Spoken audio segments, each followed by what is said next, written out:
Initiative Psychic Energy, by Warren Hilton. Chapter 2.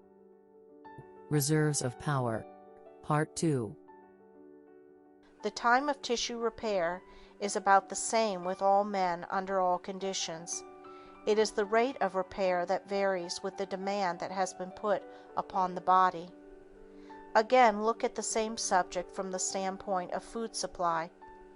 On what you now eat and drink you have a certain average weight.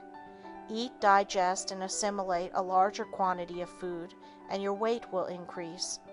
This increase will be greatest at the start, and will gradually slow up until you shall have reached the point beyond which you can gain no more.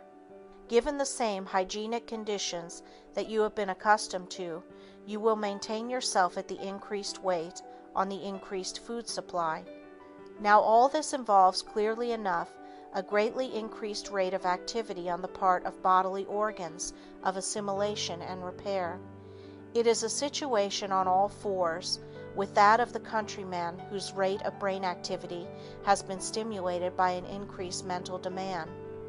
No man will maintain that better, more nourishing, and more liberal food rations, transformed into increased bodily tissue, with a consequent greater weight and greater muscle strength, would result in a loss of vitality or the shortening of a man's life.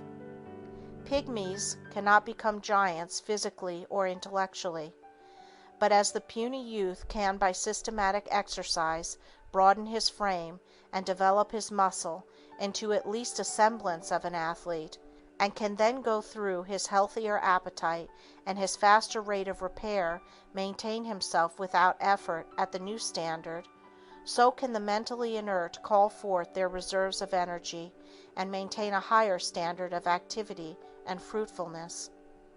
Few men live on the plane of their highest efficiency. Few search the recesses of the well springs of power. The lives of most of us are passed among the shallows of the mine, without thought of the possibilities that lurk within the deeper pools. This accumulation of potential subconscious reserve energy is a result of the evolution of man and the growing complexity of his life. No man could, if he would, respond to all the impulses to muscular action aroused in him by sense impressions. It would be still less possible for him to respond to every impulse to muscular action awakened from the past with the remembered thought with which it is associated. Desire, interest, attention, and the selective will must pick and choose among these multitudinous tendencies to action. Here, then, is another fact that has immediate bearing upon your ability to carry out any ambition you may have. Your every action is the net result of selection among a number of impulses and inhibitory forces or tendencies. As a general thing, consciousness is made up of a number of conflicting ideas, each with its associated feeling and its impulse to action. Just what you do in any particular case depends upon what mental picture is strongest, is most vivid in consciousness, and thus able to overcome all contrary tendencies. As life becomes more and more complex, the number and variety of our sensory experiences increase correspondingly, and so it comes about that we have untold millions of sensory experiences, carrying with them the impulses to muscular response, none of which, on account of the multiplicity of conflicting ideas, is ever allowed to find release and actually take form in muscular activity. The consequence is that only an exceedingly small proportion of the mental energy that is developed within us is ever actually displayed.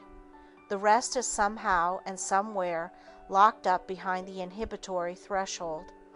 It is stored away in subconsciousness with the sensory experiences of the past with which it is associated. Quoting Mr. Waldo P. Warren, "Much of the strength within men is hidden, awaiting an occasion to reveal it. The head of a department in a great manufacturing concern severed his connection with the firm, his work falling upon a young man of 25 years. The young man rose to the occasion and in a very short time was conceded to be the stronger executive of the two. He had been with the concern for several years and was regarded as a bright fellow, but his marked success was a surprise to all who knew him, even to himself. The fact is, the young man had that ability all the time and didn't know it, and his employers didn't know it. He might have been doing greater things all along if there had been the occasion to reveal his strength. Do your employers and superior officers in business realize how much of this hidden strength there is in your men? Perhaps a word from you, giving certain men more scope, would liberate that ability for the development of both your business and your men. Do you workers know your own strength? Are you working up to your capacity? Or are you accepting the limits which the circumstances place about you? Thank you for watching. Let me know in the comments if you liked this video. Don't forget to subscribe, like, and share it to your friends. See you on the next video.